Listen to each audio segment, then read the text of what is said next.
Okay, welcome to Calculus 1. This is section 1.2, exponential functions. Now in this, I'm going to break these notes up into two videos, but this first video, what I'm going to do is I'm going to basically talk about the basis of exponential functions. We're going to talk about what they look like and what an exponential decay versus an exponential growth function looks like. And then we're going to talk about the behavior of exponential functions. And this should say y equals, well, I'm going to change that. We'll see that later. And then after the next video, we're going to use correct exponential formulas for doubling and half-life. Now that'll probably be in the second video, or I'll start it here, but it'll be in the second video. And then I'm going to talk about base E, and we're going to talk about how to compare and contrast, talk about continuous growth functions, and we're going to talk about how to actually come up with the equation of an exponential function. Okay, so let's first talk about concavity. On the most basic level, concavity is the curvature or bending of a function. A common phrase is concave up like a cup, concave down like a frown.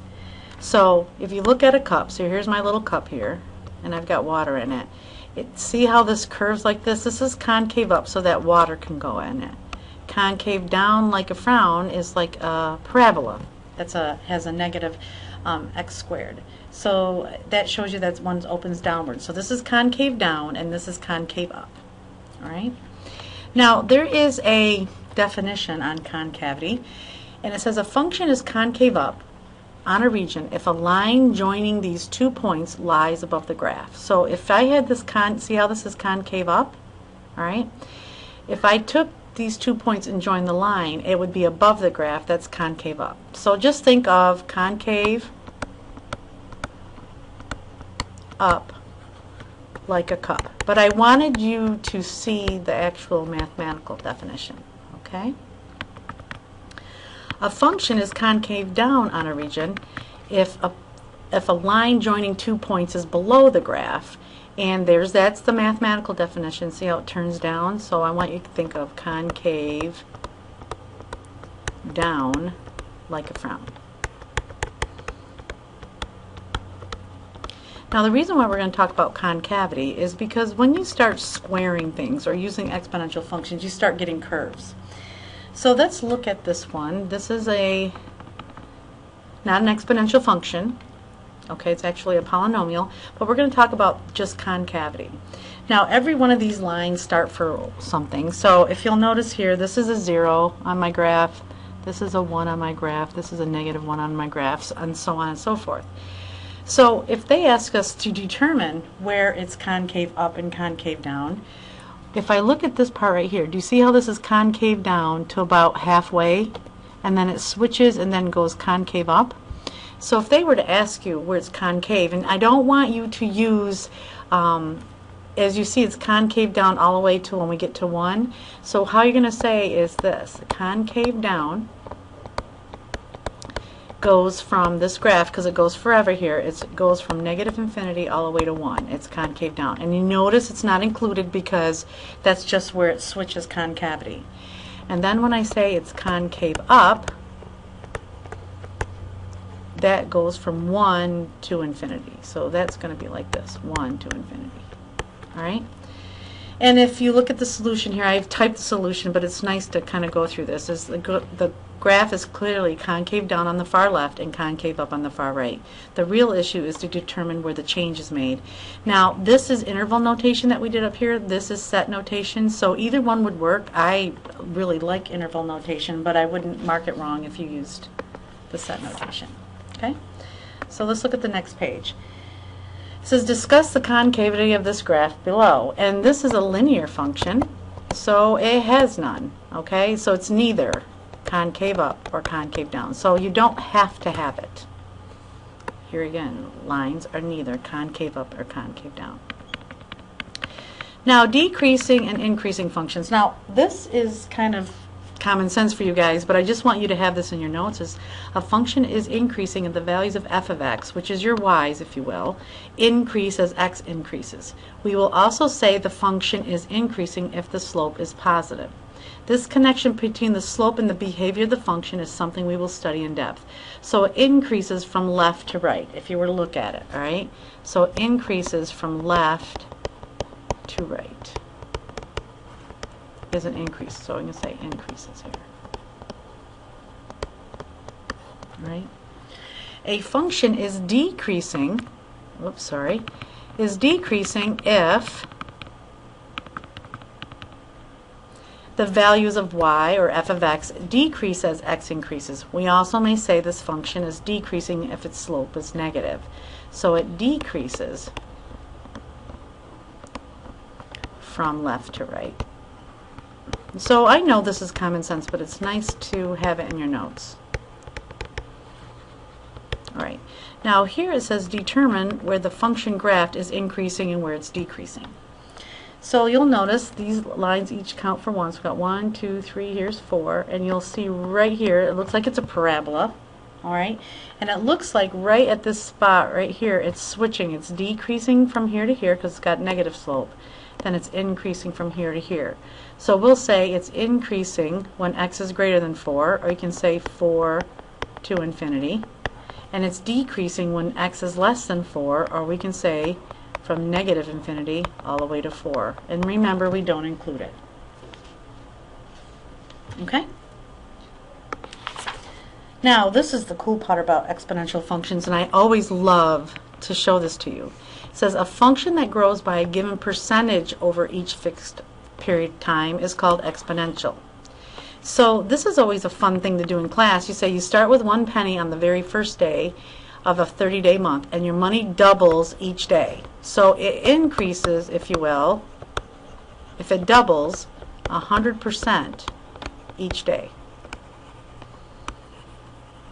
How much money do you have at the end of the 30th day? Now look at this. It's amazing. It's kind of small at first. But then when you start the 16th day, the 19th day, then you're doubling some pretty hefty numbers here. Look at day 30. You're over $5 million. That's amazing just in 1 month. So this illustrates how quickly exponential functions will grow. And they grow pretty fast, very quickly. Okay, the next page.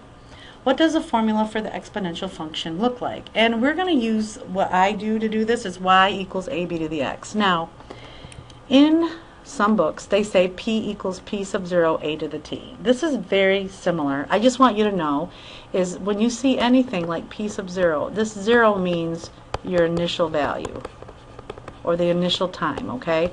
I don't really use that when I'm doing this. I use this. I use y equals ab to the x. And it helps a lot. Instead of p sub 0, I say a is my initial value, or my y-intercept. And then the b right here is my growth factor. Now if it's a growth factor, now growth can be decay too, but it's a growth factor. If it's 1 plus the rate, then it's growing. So that means when b is greater than 1 is growth. If you have 1 minus your rate, or b is between 0 and 1, then it's decaying or decreasing, if you will. Okay? Just so you know, the r I'm using is for rate, and the rate is a percentage that we switch to a decimal. Now this might be confusing at first, but once you get going on this, it's pretty fun to do, I think. All right.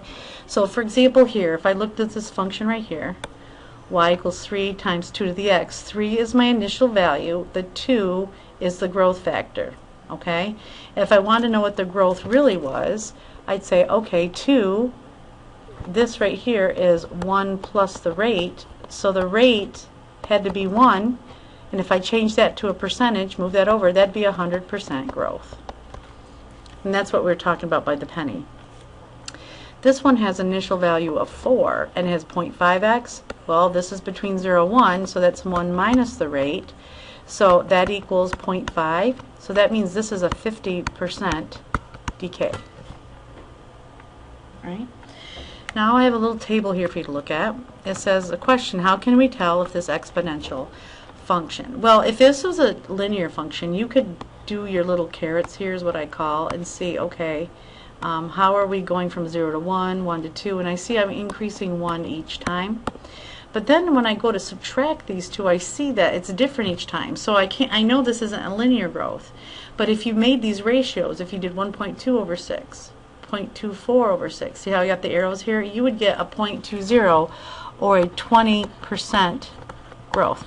So the one thing I want you to realize that if I say percent per means it's exponential. All right? Let's kind of go through a couple formulas here, and this kind of goes through what I just showed you before, that if it's 1 plus r, it's growth, and if it's 1 minus r, it's decay, but we call them both our growth factor. Right? So let's look at this one right here. I have given y equals 60, 1.034 to the x. It says determine the initial value, the growth factor, and the growth rate. Well, the initial value is 60, which is right here where a is. This is over 1, so it's a growth. So the growth factor is 1.3034, but the growth rate is 3.4%, because you have to get rid of the 1 and move your decimal place over to make it a percent. Look at this one here. I have y equals 45, and it's 0.975 to the x. If you'll notice, it's between 0 and 1.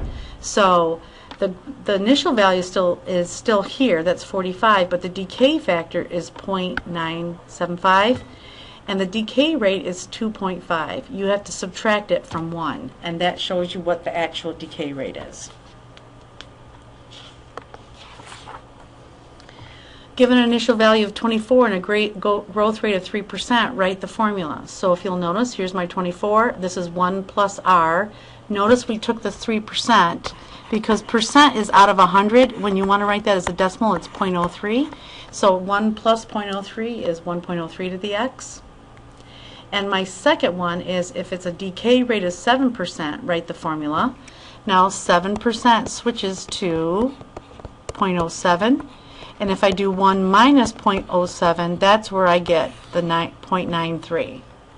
So the initial value is 15, and I have 0.93. May I have your attention, please? Attention all students. If you have any scheduling issue that requires